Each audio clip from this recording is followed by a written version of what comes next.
Russia ने भारत को बोला है कि आप ऑनरशिप ले लो हमारी तमाम कंपनीज की, हमारी मैन्युफैक्चरिंग यूनिट्स की, और आप संभालो इन कंपनीज को ताकि हम लोग अच्छा रेवेन्यू जनरेट कर सके, ताकि हमारी इकोनॉमी स्टेबल हो। इस मुल्क के पास अपने इलेक्शन करवाने का बजट नहीं है। वो मुल्क का जो केयर टेकर प्राइम मिनिस्टर है वो ये डिमांड कर रहा है कि हम 300 जंगे लोग लड़े, क्यों वो भी इंडिया के साथ जो दुनिया की 5वीं बड़ी इकॉनमी है। अब कुछ लोग ये कहेंगे भाई जंगे जो सी हैं वो इकॉनमी से नहीं जज्बे से लड़ी जाती हैं। कि जब आप चेयर्स अनाउंस करते हैं किसी मुल्क में तो इट मींस आप उस मुल्क के अंदर अपनी फॉरेन पॉलिसी, अपनी सॉफ्ट पावर, अपना कल्चर, अपनी हिस्ट्री और उनकी अवाम के अंदर जो कनेक्शन है वो बिल्ड करते हैं।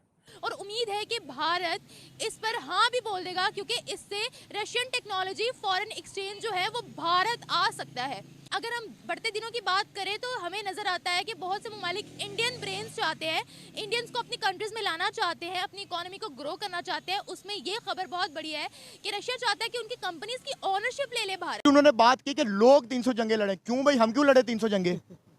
क्यों लड़े हम भाई? जब इख्तियारात तुम्हारे पास है, ओहदे तुम्हारे पास है, पहले नंबर पे तो मुझे ये बताओ कि तुम्हें मैंडेट किसने दिया कि तुम ये जाके स्टेटमेंट दे रहे हो कि हम 300 जंगे लड़ेंगे? केयर टेकर प्राइम मिनिस्टर का ये काम ही नहीं है कि वो जाके जंगों में जाके स्टेटमेंट दे। लेकिन हमारे लोग हम फैसले ही नहीं कर सकते। इवन ईरान में और बहुत सारे मुल्कों में चेयर्स मौजूद हैं, लेकिन हमने अपने प्रोफेसर वहाँ नहीं भेजे क्योंकि उनको पैसे देने पड़ते थे, और हम प्रोफेसरों को पैसे नहीं देना चाहते। मुल्क को इतनी तरक्की दी है, इंडस्ट्री को इतनी तरक्की दी है कि हमारी तरक्की जीरो हो रही है। उनके आगे ओवरऑल ही हमारी जीरो हो रही है। जीरो हो रही है, ओवर नहीं हो रही। जीरो ओवर हो तो हम तो बड़े तरक्की कर जाएं। टेररिज्म पे बात हुई है, ठीक है जी। अब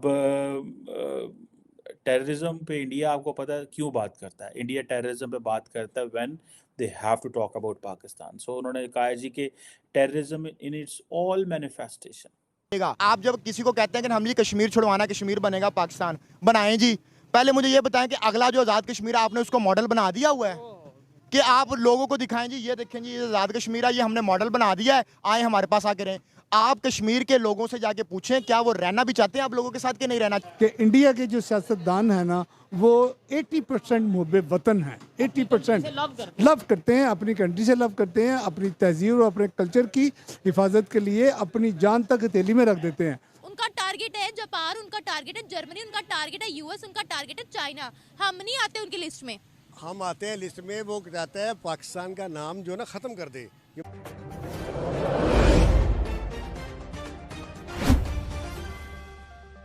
जो कि पूरी दुनिया के मुसलमानों ने अपना सबसे बड़ा लीडर मानते हैं, वो इंडिया के विजिट पे जा रहे हैं। वहाँ पे मतलब बहुत सी ऐसी चीज़ें हो रही हैं जो कि इस्लामिक कंट्रीज़ में अगर देखा जाए तो रिलेशन बेहतरी की। और सर एक चीज़ हो रहा है, ओमान की अगर बात करें, इस्लामिक कंट्रीज़ वहाँ पे जा रहे हैं, उनके सुल्तान वहाँ पे गए हैं। क्या उन्हें नहीं पता मतलब कि इंडिया के साथ जैसे वो रिलेशन बेहतर करना चाहते हैं, अफगानिस्तान रिलेशन बेहतर कर रहा है, ईरान बेहतर कर रहा है, यूएई सऊदीया बेहतर कर रहा है, तो क्या इसके ऊपर आप? मैं इसके ऊपर ये कहता हूँ कि देखें, पहली बात तो ये है जो जिस फलसफे को मैं समझता हूँ वो ये है कि जो होता है ना रिश्ता, वो अहम ज़रूर है, लेकिन रिश्ते से ज़्यादा रवैया मैं ज़्यादा अहम समझता हूँ। अगर हमारे हमसायों के साथ जो रिश्ते हैं वो तो कायम है जी, मेरा ईरान हमसाया है, मेरा अफगानिस्तान हमसाया है, मेरा ब्रदर है, ये सब कुछ है, लेकिन जब उनके रवैये ही दुरुस्त नहीं है तो फिर मैं रिश्ते को कैसे देखूंगा? उनके रवैये या हमारे रवैये? मैं अफसोस के साथ ये मुझे कहना पड़ता है, क्योंकि हमारे में यानी सियासी इस्तेकाम नहीं है और हमारे में अंदर सही जमहूरियत नहीं है। और जो लोग बाहर से आना चाहते हैं और जो लोग यहाँ से भी यहाँ पर इन्वेस्टमेंट करना चाहते हैं और बाहर के लोग भी आना चाहते हैं, जब वो देखते हैं कि हम सिक्योर ही नहीं है, यहाँ पे कोई कानून ही नहीं है, यहाँ पे जितने प्रोसीजर हैं वो सब के सब करप्शन से भरे पड़े हैं, तो वो लिहाजा वो इसको अहमियत नहीं देते हुए कहते हैं इधर ना जाएं, यहाँ कुछ भी नहीं है ना, यहाँ इससे बेहतर है कि देखें ना, इंडिया तो हमारे लिए इंडिया है ना, उनके लिए तो एक कंट्री है। हमारे लिए ये दुश्मन, हमारे लिए दुश्मन है, उनके लिए कंट्री है, उनके लिए एक पीसफुल खिता है कि यहाँ पर हम जब बिजनेस करेंगे, इन्वेस्टमेंट करेंगे, विजिट करेंगे तो हमें सिक्योरिटी मिलेगी, हम हिफाजत महसूस करेंगे, और जो हम वहाँ पे करना चाहते हैं, इन्वेस्टमेंट करते हैं, जो हमारा वहाँ पे प्लान है, जो हमारा प्रोजेक्ट है, उसमें खामखा रुकावट नहीं है, हमें लीगली सहूलियात मिलेंगी और हमारे साथ करप्शन के दरवाजे नहीं खुलेंगे। कभी पहले हमें कमीशन दो तो फिर ये करें, या हमें हिंदी चेयर इन ओमान, ये बहुत इम्पॉर्टेंट चीज़ है जिन लोगों को, क्योंकि मैं यूनिवर्सिटी से मेरा ताल्लुक़ है तो मुझे पता है کہ جب آپ چیئرز اناؤنس کرتے ہیں کسی ملک میں تو اٹ مینز آپ اس ملک کے اندر اپنی فارن پالیسی، اپنی سافٹ پاور، اپنا کلچر، اپنی ہسٹری اور ان کی عوام کے اندر جو کنیکشن ہے وہ بلڈ کرتے ہیں. سو انڈیا نے جہاں پہ باقی کام کیے ہیں، انڈیا نے وہاں پہ یہ کام بھی کیا ہے کہ انہوں نے اس چیئر کا اعلان کیا ہے جو کہ انڈیا عمان کے اندر جو ہے وہ بنائے گا. یونیورسٹی چیئر سے مراد یہ ہے، وہ کرسی نہیں ہے. اس چیئر سے مراد یہ ہے کہ انڈیا عمان کے کسی یونیورسٹی کے اندر جو ہے اپنے کسی پروفیسر کو بھیجے گا.